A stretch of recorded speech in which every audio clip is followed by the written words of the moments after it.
All right, so the traditional way that people go about helping with reflux and heartburn, indigestion, and stomach issues is completely wrong. The initial response that most people take is to block acid. Newsflash, you need acid. You need acid to kill pathogens that come into your body to prevent them from getting into the intestinal system. You need acid to break down foods. You need it for nutrient absorption. You need the stomach acid for a lot of things. So blocking stomach acid is basically a Band-Aid. You're not addressing underlying problems when you block stomach acid, okay? So what do you actually really need to do when you have bad reflux, heartburn, and indigestion issues, like gastritis, gastroparesis? What do you need to do? One, obviously, you need to address inflammation of the stomach lining. You need to rebuild the stomach lining and the esophagus. You need to rebuild it because the stomach lining isn't supposed to just protect against acid. It's actually supposed to increase and help with acid secretion, okay? Which leads to the second thing.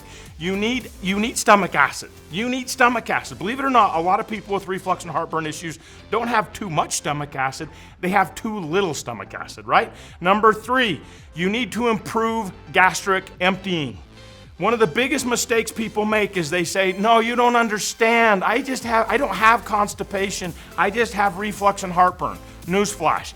If you have slow gastric emptying, it causes an increase in intra-abdominal pressure and volume, which puts pressure on the less, if we're trying to nerd out on this, and it causes things to not function correctly. Basically, instead of stuff going down, it puts pressure and goes back up. Thus, reflux, heartburn, indigestion, nausea, burping, belching, and all of that, okay? So gastric emptying is important.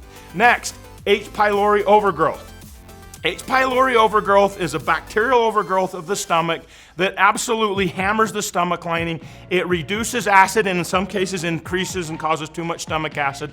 And so what do we do with this? Well, the first thing we're going to do is activate motility, rebuild the stomach lining. That's step 1. Step 2 is if needed, you're going to clean out the H. pylori. Okay? So for a lot of people that have GERD issues, reflux, heartburn, and all that, they have a tendency also to lean towards massive bloating and IBS and SIBO and stuff like that. For those of you in that category, you would move to step 2. So the secret to our approach is in step 1, we address the underlying causes, we activate motility and rebuild the stomach lining. Start at the top, work down. Number 2, we fully clean up the system. We don't just assume you have H. pylori. That's stupid. We are going to address candida, mold, all of it. We're going to assume you have parasites. We're going to assume all the shit's leaked out of your stomach and is all throughout the rest of your system. Leaky gut means leaking of pathogens, folks, okay? And then third, we rebuild the whole thing. The reason the timelines are set the way they are is because that is what works.